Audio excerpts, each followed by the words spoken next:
thinking what to do with this, but he's not showing any aggressive behavior, and he was making the decision to come this close to us. So he's definitely thinking about how to just intimidate us a bit, but scratching his bum.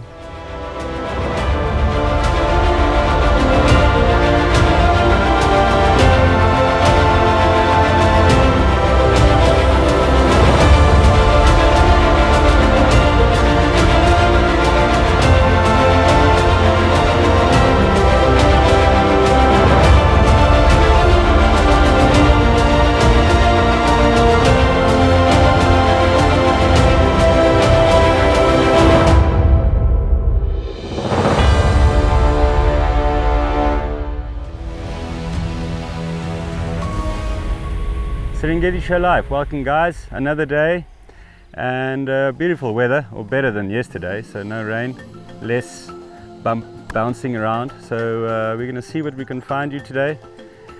Cheetah, hopefully, but you never know. Come join us.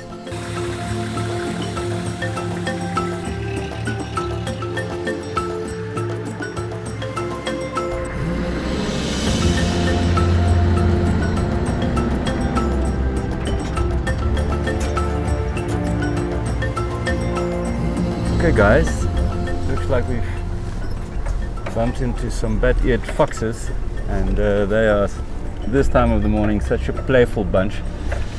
Looks like it's two youngsters, and the male and the female, and they're busy looking for insects and all sorts of rodents, small things.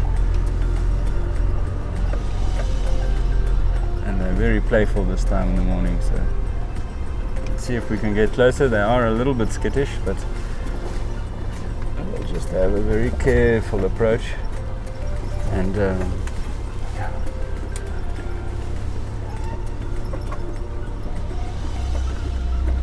There's 4 of them, so it's definitely some sub-adults and then 2 adults. Beautiful morning. Not much rain, so it's a good day. 5 of them actually, so doing really well. Very gentle approach, they're busy grooming. There's a little bit of transfer of disease between bat-eared foxes and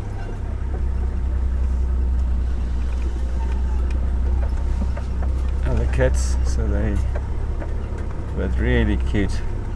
Big ears, they listen to their prey. Rodents and wings flapping, so anything with big ears like serval listen to what they're gonna catch. Same with bats, also big ears, they listen to flapping wings. So these guys listen to rodents, looking for breakfast.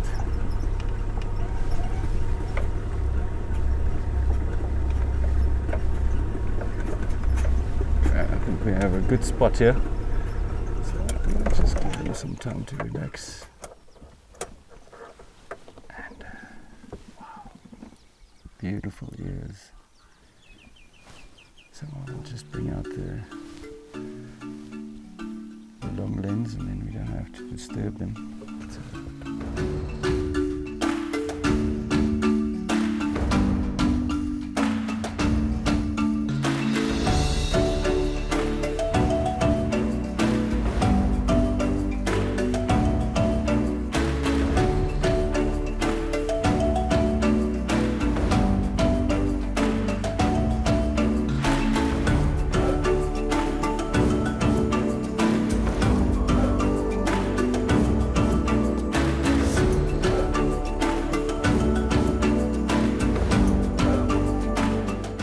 So they've settled nicely again, so we are not disturbing them at all, and you can see how relaxed they are, busy grooming, and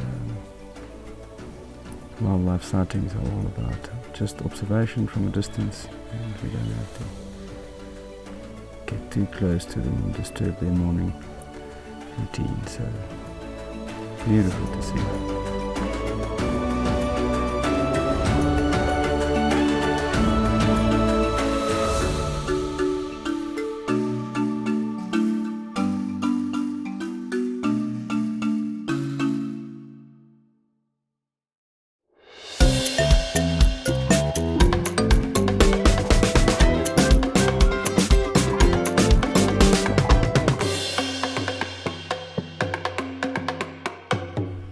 Hi guys, welcome back to Serengeti Show Live. You must be wondering, how are we producing 30 episodes right here in the bush and in the rain?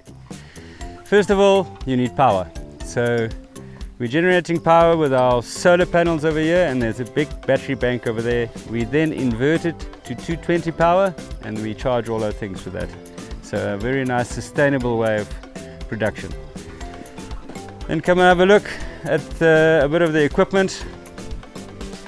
The Beast Canon 5D Mark IV with a very nice 100 to 400mm lens and a times 1.4 extender. Sound is very important. Recorder, zoom, the Beast, a couple of GoPros for the close-up shots. All of this gets covered in bags and keep it dust free. Everything needs to be stable, tripods and stabilization. Music for when everything goes a little bit crazy. Then we have a production team that's behind the computers. Evgenia and Sally over there. Evgenia is doing the webpage at the moment as we speak. She's doing this, making use of internet. Internet is provided by Blink, and we put the microwave dish there in the tree. That comes through to the router over here, and we have Wi-Fi in camp. Then this is the big room where the editorial happens. Some powerful computers over here, and our editorial guys spend many hours in here refining the episode that you're watching. But everything needs to be charged, and the 220 power comes to the tech tent, and the tech tent is where all equipment is getting charged and overnight, and this is where we lay out our kit. So it's hard work, guys, getting all 30 episodes to you, but we hope you enjoy it.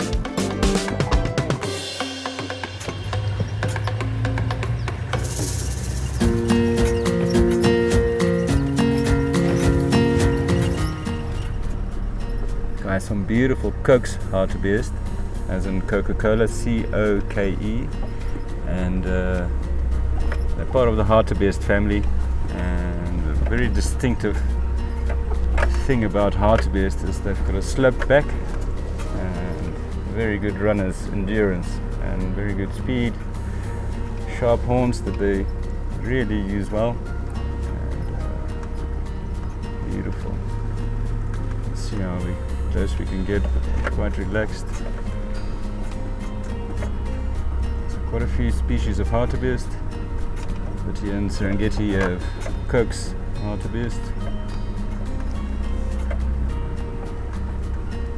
See the white bums.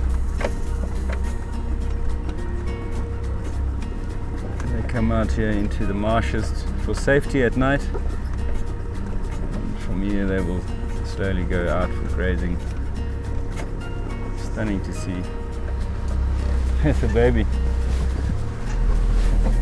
They're so cute, the little hartebeest. They bounce. Very distinctive way of running. More of a bounce through the tall grass.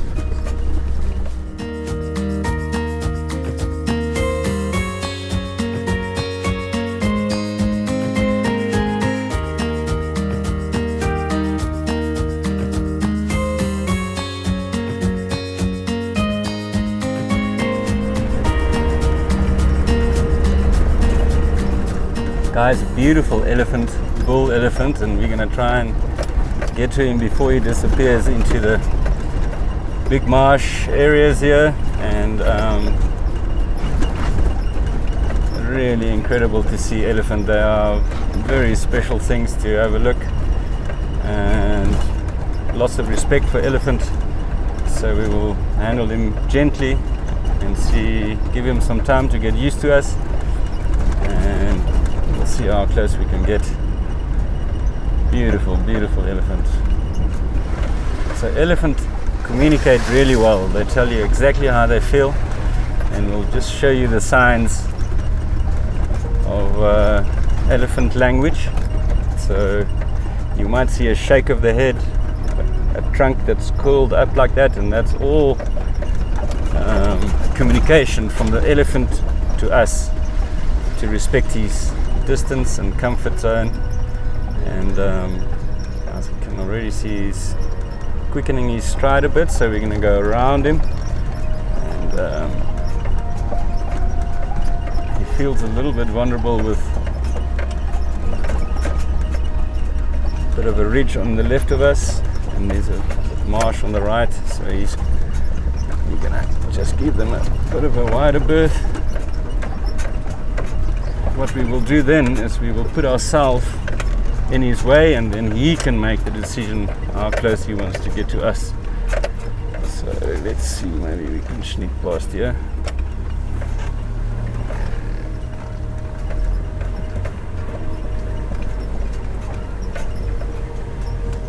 Don't want to upset him.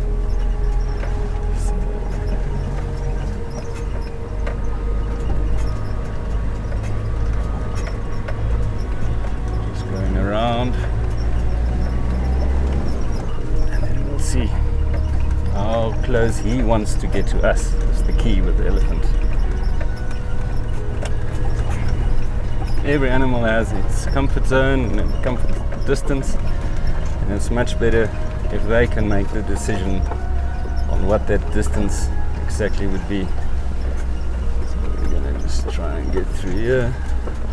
Not that easy, but I think we'll give ourselves a bit more distance.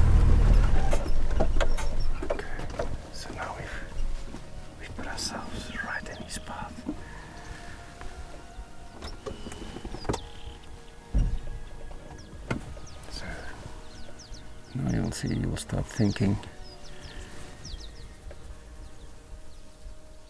what a beautiful elephant.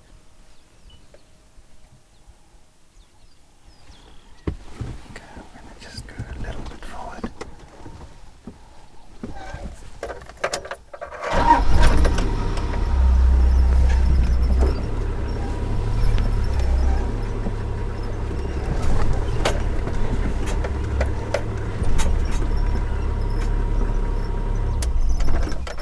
So there he changed direction. He wanted to walk in front of us, and now he's going to go behind us. So he's more or less reached his comfort distance, which at this point in time is about 30 meters or so.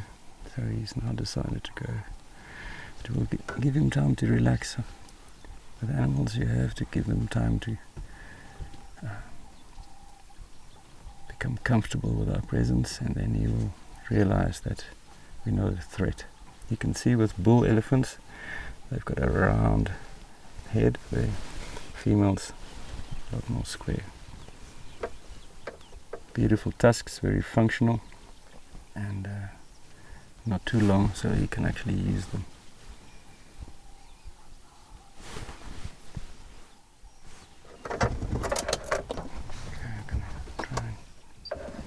See what he's up to. They really like the spicy little shrubs. Very selective with the trunk. Pick out exactly what they feel like for breakfast. Okay, let's see. We'll just go around again.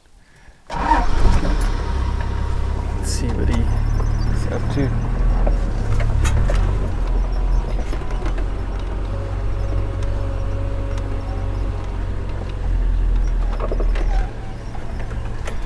Let's see if he will give us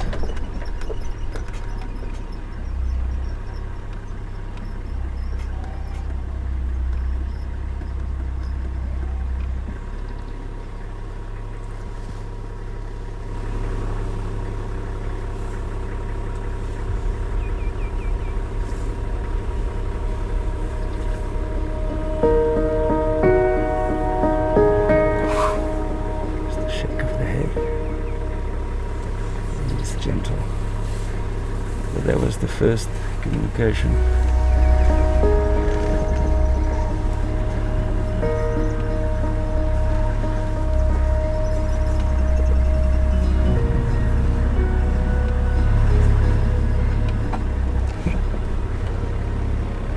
So you could see that that's he wanted to cross, and we just let him pass, and we will catch up with him a little bit further on. Beautiful area.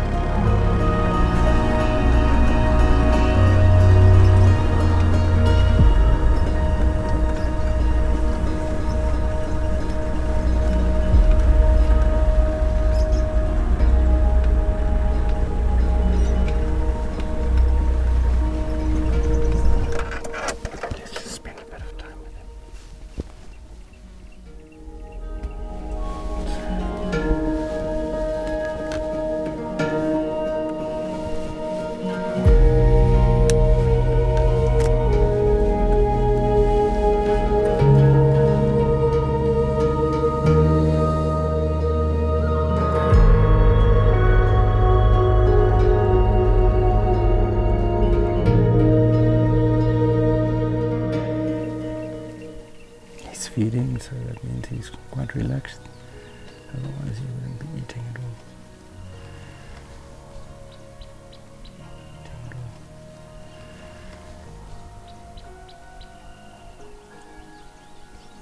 Elephants are left or right handed, so they would use one tusk more than the other, just like humans are left and right handed. So you can see the left-handed tusk is a little thinner, so it's a little bit more worn. So this is probably a left-handed elephant bull. Beautiful.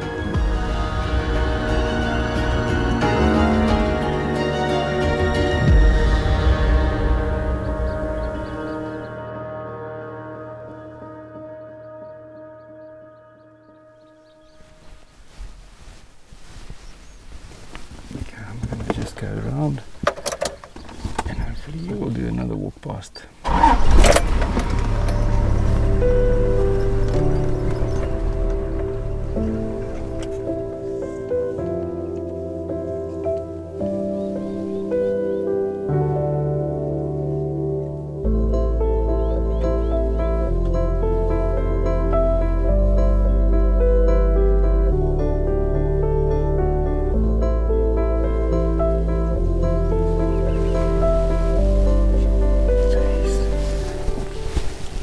Thinking what to do with us, but he's not showing any aggressive behavior,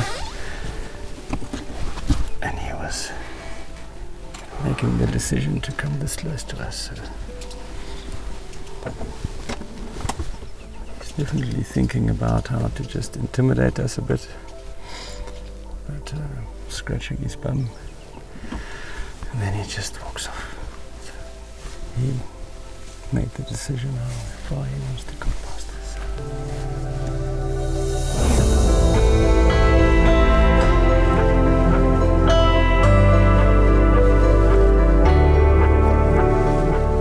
Wow guys, incredible elephant that we just saw, and we're going to head a little bit west to go and try and find the migration, and then see if there's some cats around, hopefully some cheetah, and we'll probably end back again at Hidden Valley in the afternoon or sometime this morning.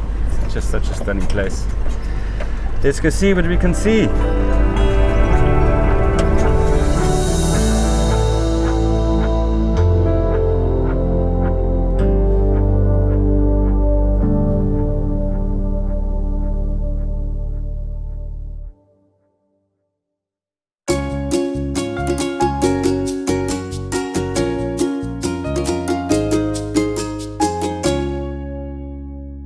Hi there guys, welcome back to Kids Corner. Today we're going to learn how to make a fire. First things first, you can only make a fire in a designated fire making place. No fires in the living room, no fire on the carpet, and you must have a grown-up with you. Okay, so you have to be organized to make a fire. You must make sure you have paper to burn, small sticks, medium sticks, bigger sticks, and then the last really big sticks. So what paper do you use? You can use accounting papers, tax returns, or ask your dad for any of those papers that he never uses. Okay, all right. So first you crumble up the tax return and you put it there, not too tight because then it will struggle to burn. And the reason you use the paper is because it's really easy for paper to burn. So this is what you use to start a fire. So you crumble them up like that. Then you can use one of the bigger pieces just to give your fire some support and structure. Very, very important is the small sticks. Get as many as you can. Okay. All right, so you put the small sticks on, and remember that you need to keep a space where you're going to light the fire. Excellent. Then you can put a few of the medium sticks over that, so that will start burning quickly. If you do it properly, then it will work the first time. At this point, when you have the small sticks and the medium sticks on, you can light the fire with one match. So how do you light a match? You take the match out of the box, you close it again, and then you find out where is the wind coming from. So the wind is blowing this way. So then you're gonna start the match, and you're gonna protect the match so the wind doesn't blow it out. Like that. Then, ooh, it's a bit windy. You light the paper.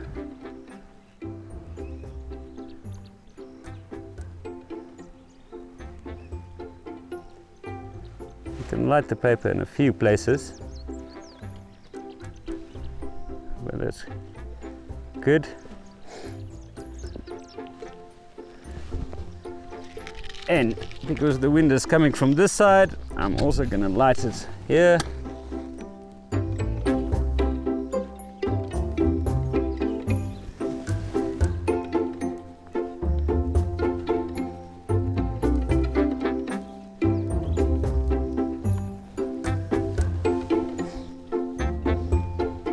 And now we hope the fire will slowly start. Fire needs three things. It needs fuel, oxygen, and enough heat or a match to start it with. So those three things we have. So don't pack it too tight. Okay.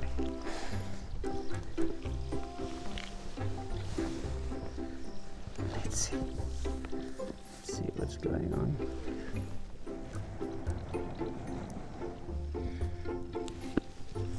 There, we gave it a little bit more oxygen.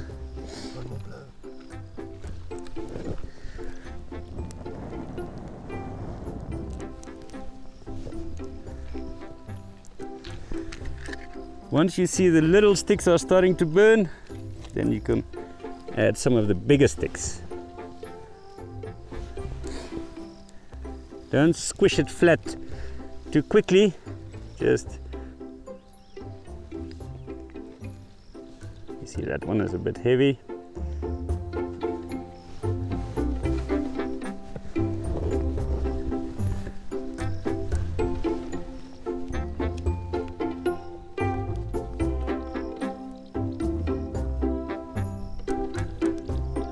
It's nice if the wind blows, so the wind is helping it a bit to supply oxygen.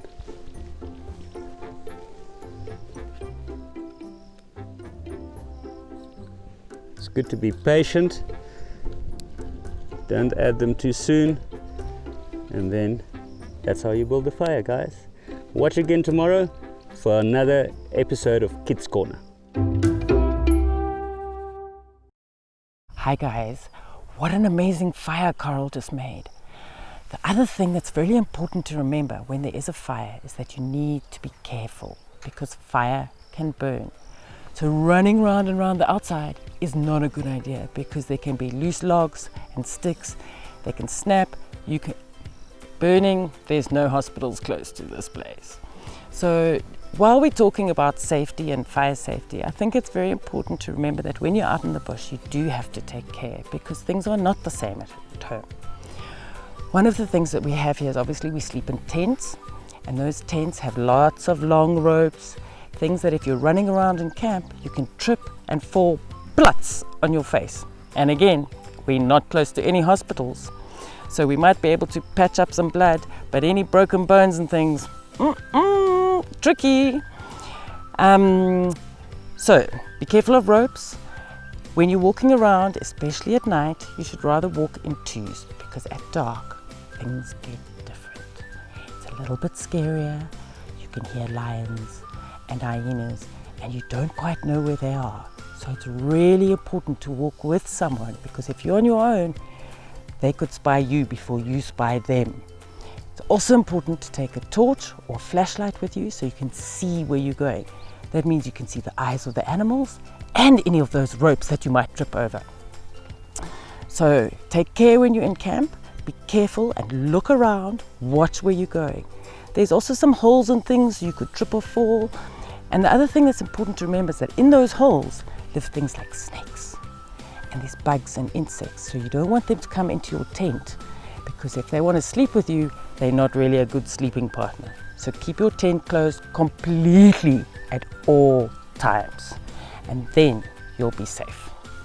The other thing that's really important to remember is that you must listen to the grown-ups, whether it's the guide or your mom and dad. If they say be quiet, you be quiet instantly. If they say please do this, you do it instantly, because out here there's no second chance. So take care. Make sure you pay attention to what's going on around you. Walk in twos, take a torch, keep the tent closed, and don't run alone at night. Stay safe out there. Beautiful morning. We're back at Hidden Valley, and so hard to stay away from this beautiful place.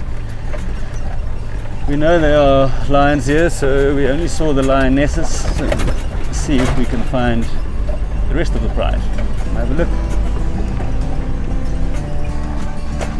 Crowned cranes, sacred ibis. Those cranes are so beautiful. So I think before we look, we've seen the lion over there, but I'm going to just bring those cranes in a bit closer for you. It's stunning. It's always good to see them in pairs, and not so great to see a single solitary crane, but such a pretty bird, so I'm definitely going to bring it closer.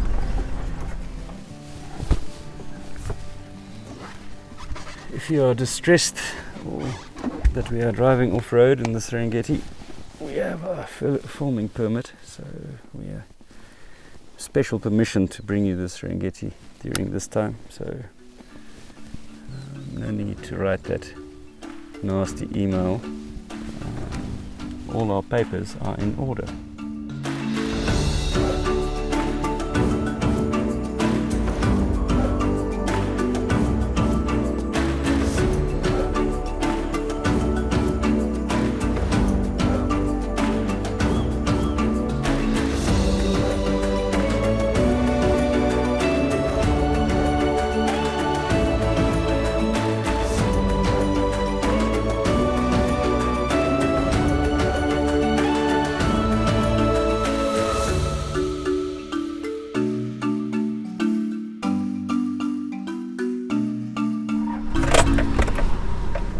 Guys, lion time.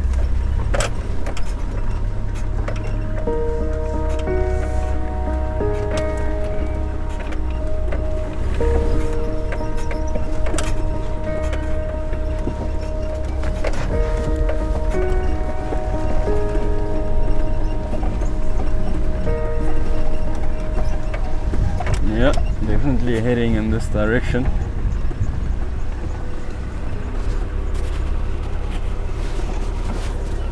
Sure, yes, those are big. That looks like a a nice male lion, a couple of youngsters.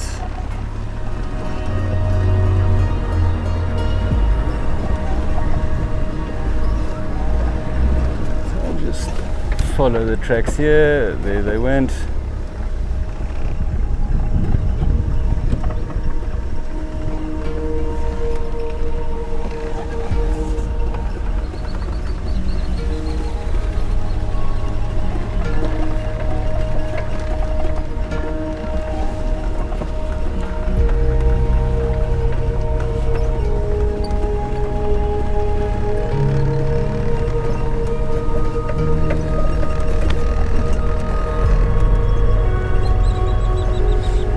The moment you see sub-adults, then you know it's a fairly stable pride. So there's reproduction and stability. Otherwise, you won't have reproduction. And oh, there we go. Just here on the left, looks like the youngsters. So more interested in the big male, but let's go and have a look at the youngsters anyway. Normally the youngsters will tell us where the rest of the pride is, because they still need the security and the confidence. Lions are all about confidence, and they just don't have confidence at a young age. So let's see, there we go. So we'll just let them calm down a bit. Don't want to disturb them too much. So you see the lion told me now that he's not comfortable, and stopped immediately. Get it to relax a bit first. Wait for it to lie down again. And then I can gently, you can see it looking. The direction they look will probably determine where the rest of them are, but let's see. First wanting to relax by the size of the paws. It looks like it's a young male, then still big paws like a puppy. And they're born, the paws are already oversized. So okay, I'm gonna just do a slow drive past, and then we will let them be, because we don't want to dent their confidence. They've already done well to get to this age, so they're in good condition, so there must be some adults around to help them. Let's have a look. So I'm not approaching them directly. They are fairly comfortable with the distance we now, so I'm just going past them, so kind of parallel to them, to see they're okay. They will probably take us to the rest of the pride, but I will just inquisitive, having a look at us. So that's going to be a handsome male lion, that one, when he grows up.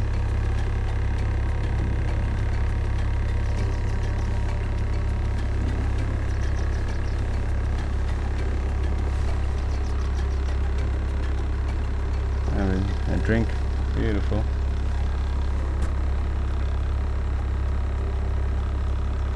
Brother following, so chances are good that these two young males will spend the rest of their lives together, and they will team up and form a coalition. The reason for the coalitions is for protection against mostly hyena packs. Why in the Serengeti you have coalitions of up to 5 males in a pride, so that's beautiful protection. Beautiful drinking.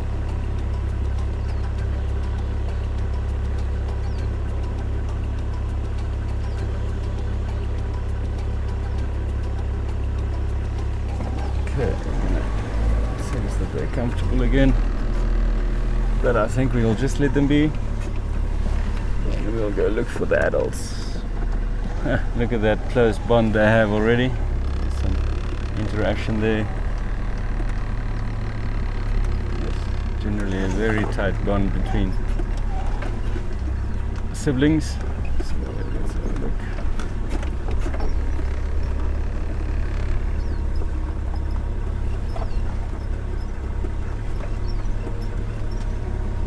Again, not a direct approach. We're giving them some space.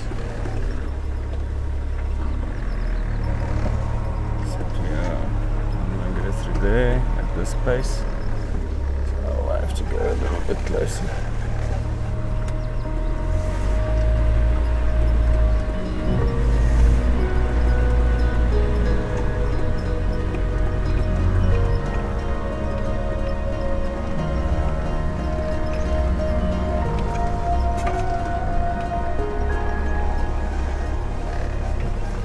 Okay, let them be.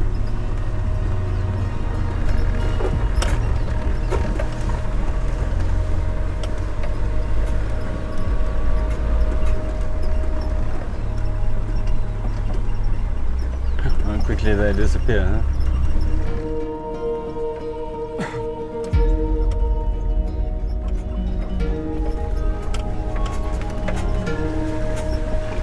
So now we are after, I've seen the adult, probably male tracks, so we're going to see if we can find the dominant male of this particular area.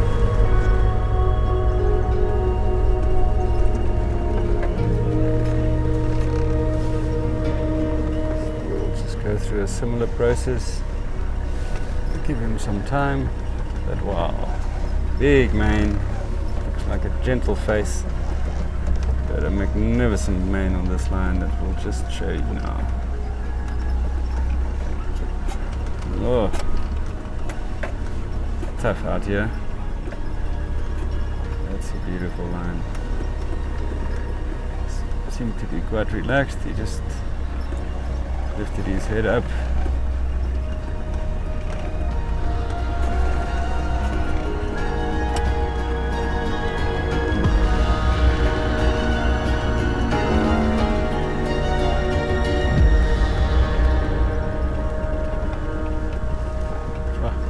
Big Serengeti male line. These are the genes for the next generation.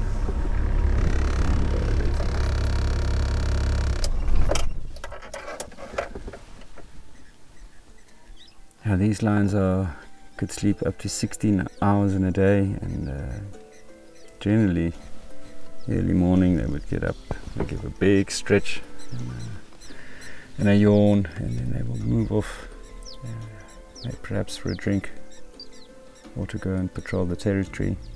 And magnificent. It makes you feel insignificant when you look into a big male lion's eyes, and this is such a beautiful lion. Big mane that's forming some dreadlocks of all the mud and of the Hidden Valley kind of area. So yeah.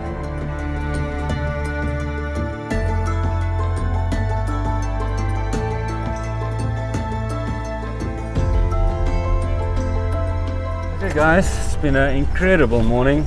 We started off with bat-eared foxes, then we bumped into that beautiful big bull elephant.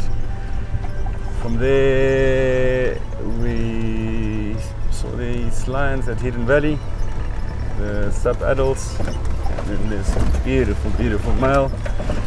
So it's time for lunch for us. It's been a hard work this morning to bring you the sights and sounds of the Serengeti, so well-deserved break.